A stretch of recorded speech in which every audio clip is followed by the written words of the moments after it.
Hola, bienvenidos. En esta breve reflexión vamos a pensar y repensar sobre la ciudad. Uno tuvo ya hace muchos años el privilegio, ¿no?, de dar una asignatura en la Facultad de Economía, en los antiguos planes de estudio de herencia francesa, pues estaba incluido, que se llamaba Sociología Rural y Urbana, ¿no? Asignatura que obviamente pues ya ha desaparecido de la Facultad de Economía, como la mayoría de las asignaturas que tienen que ver con la sociología. La compartimentación del saber en la universidad tiene estas maliciosas consecuencias.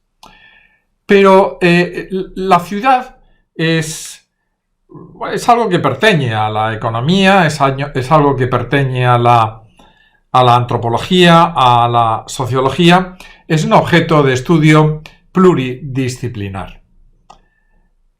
Es también un objeto de estudio necesario y muy actual, porque somos testigos de que en los últimos 100 años se ha producido un cambio notable en la vida de los seres humanos sobre el planeta.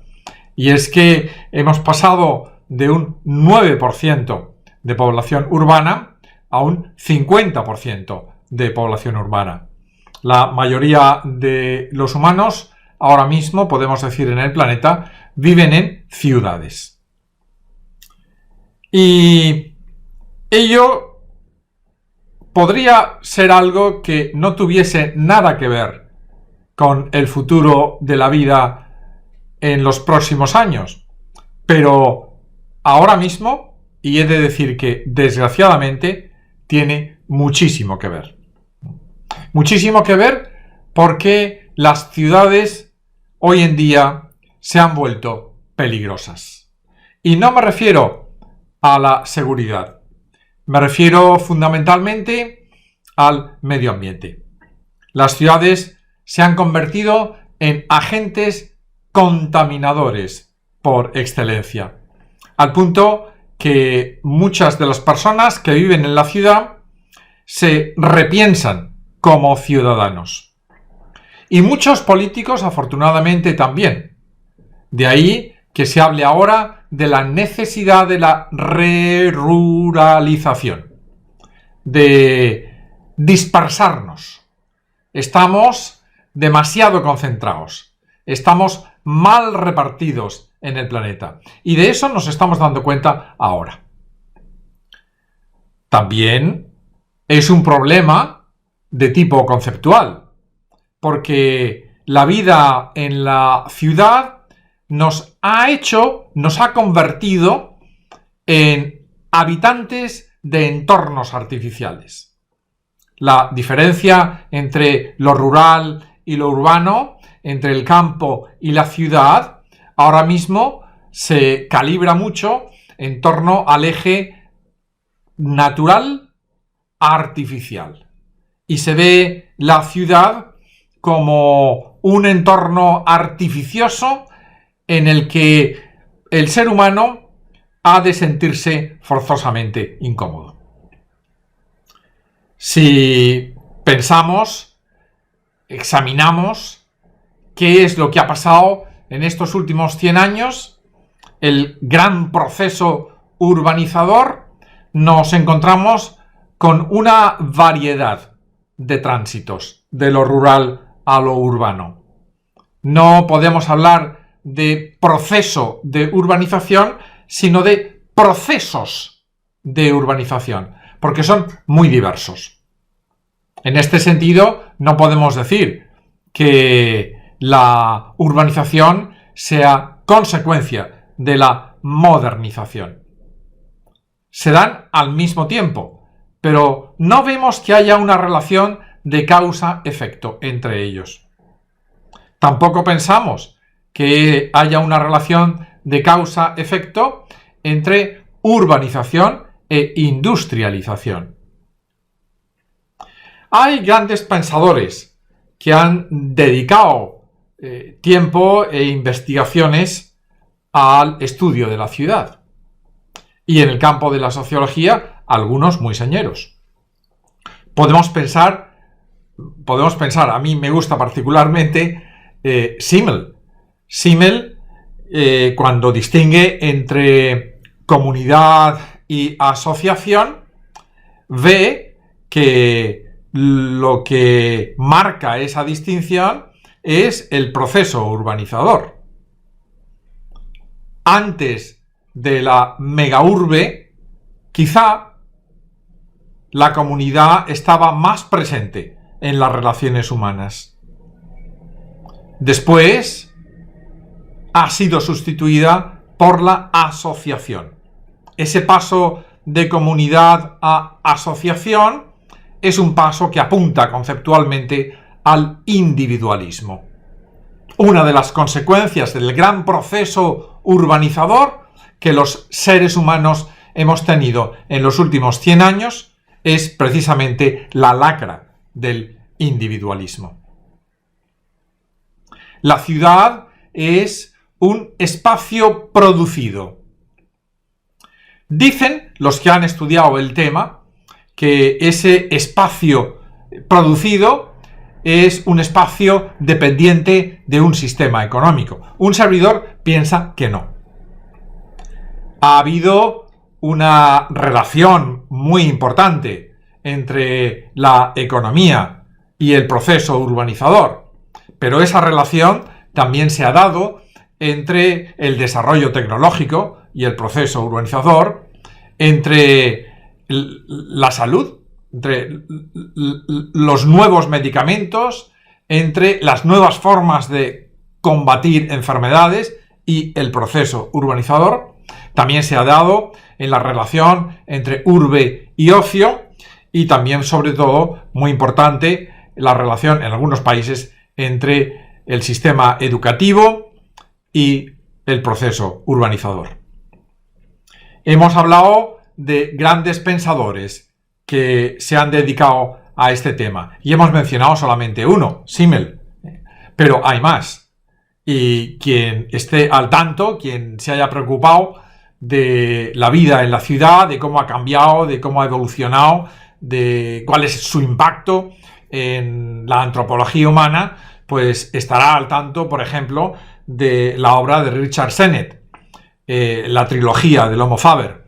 Tiene un primer libro que se llama El Artesano, en 2008, un segundo libro que se llama Juntos, en 2012, y un tercer libro que se llama Construir y Habitar, en 2019. Pero Richard Sennett ya antes había escrito Carne y Piedra en 1997 y Vida Urbana e Identidad Personal en el año 2001.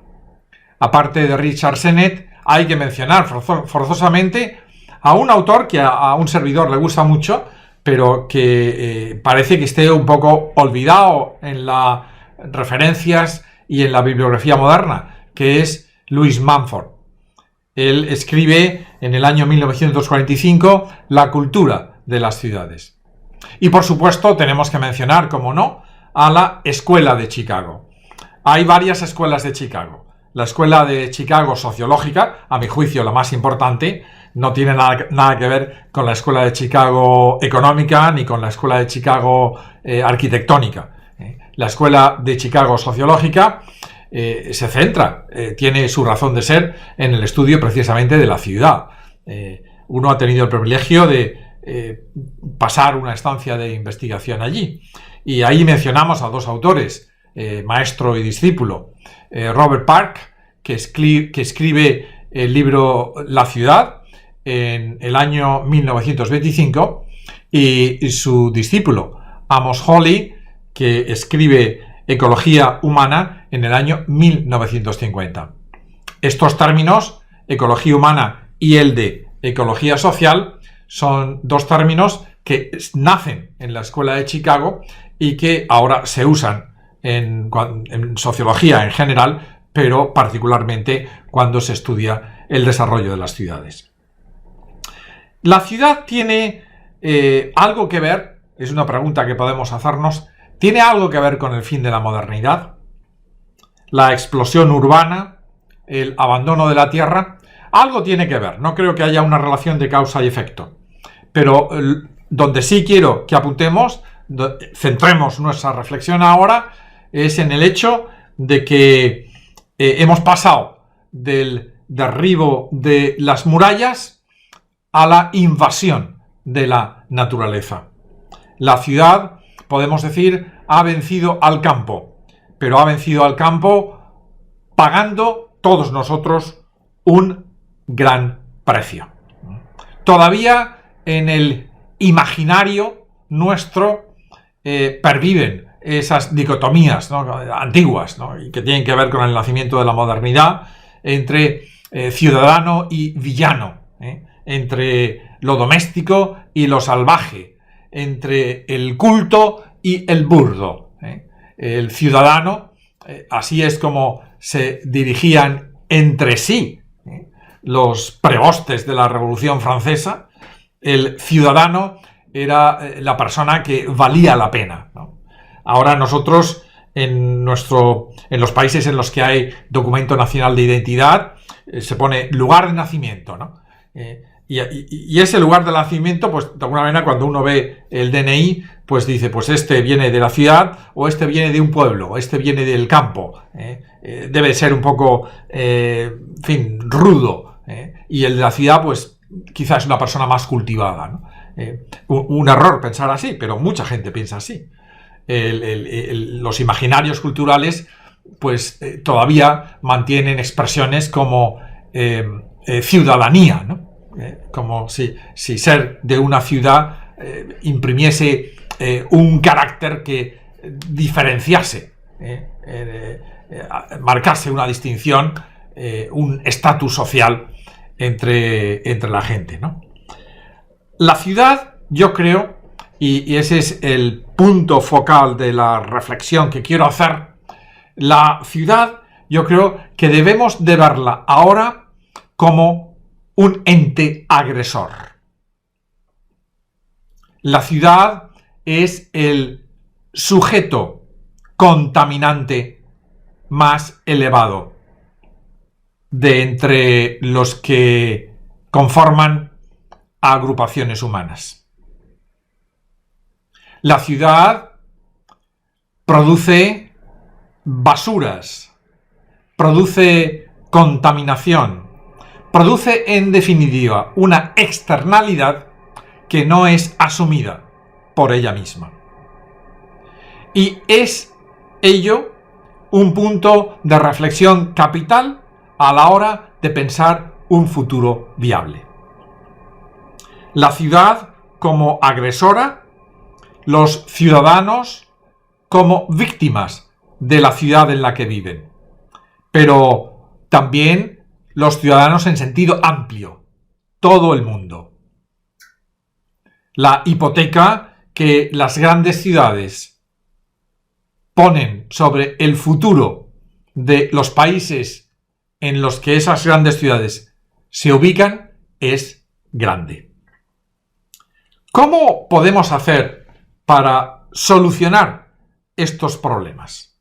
Para que la ciudad deje de ser un problema para la humanidad.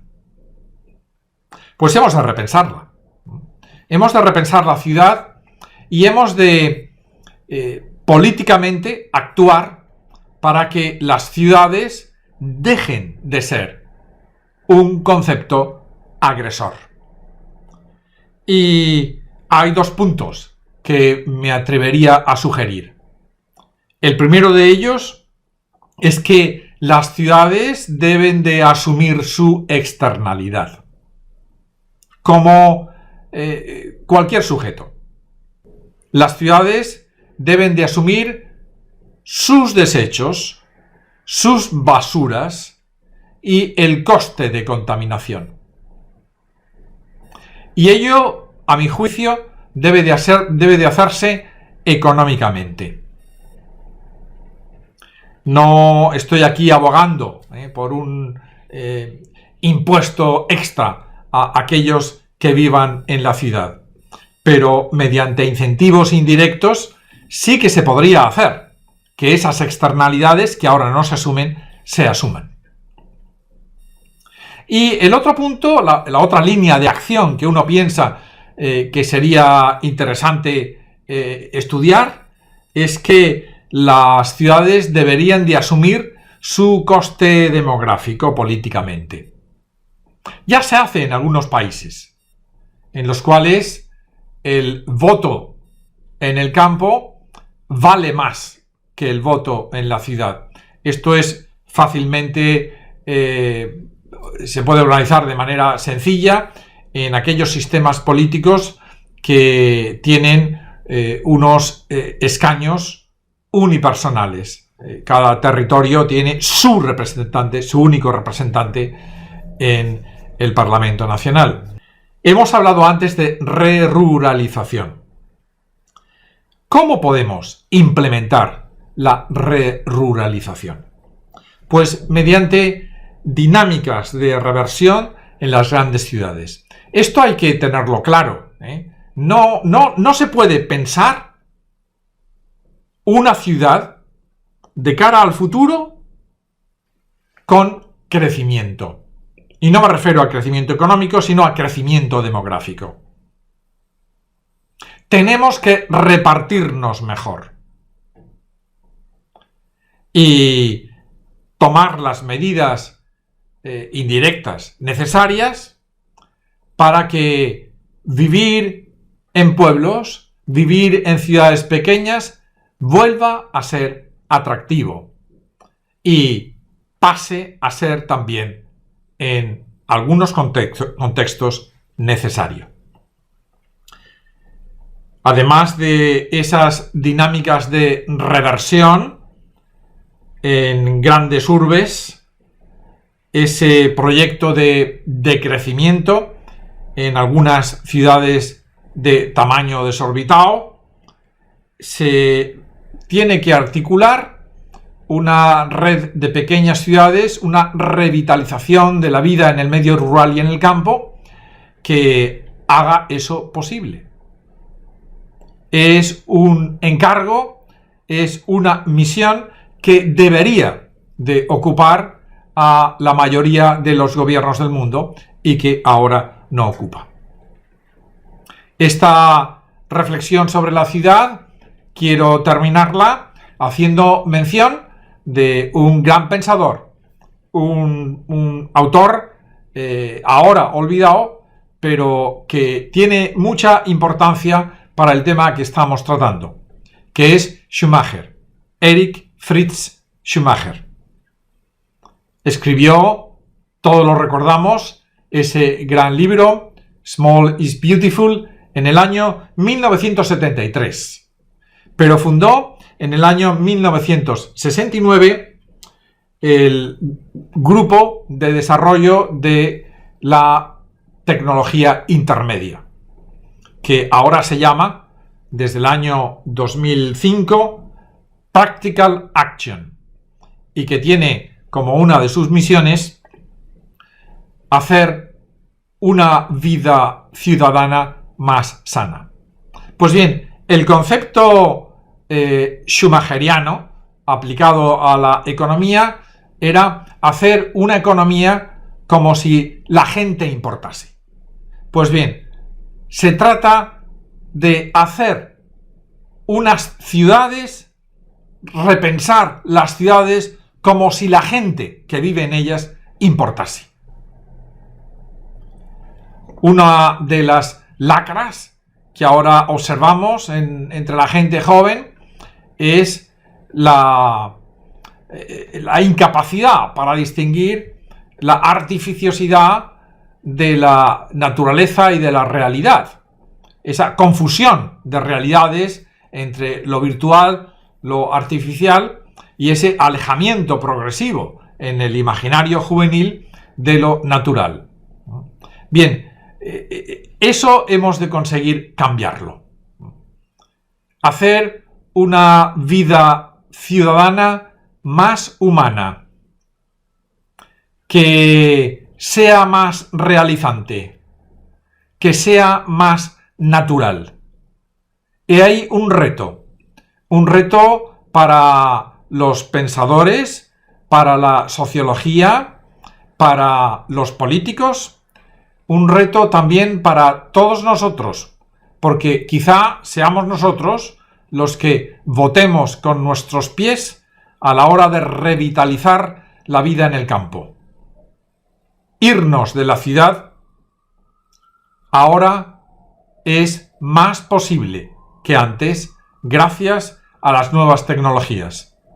Y quizá sea una opción que muchos de nosotros podamos plantearnos en el futuro más o menos inmediato. Muchas gracias.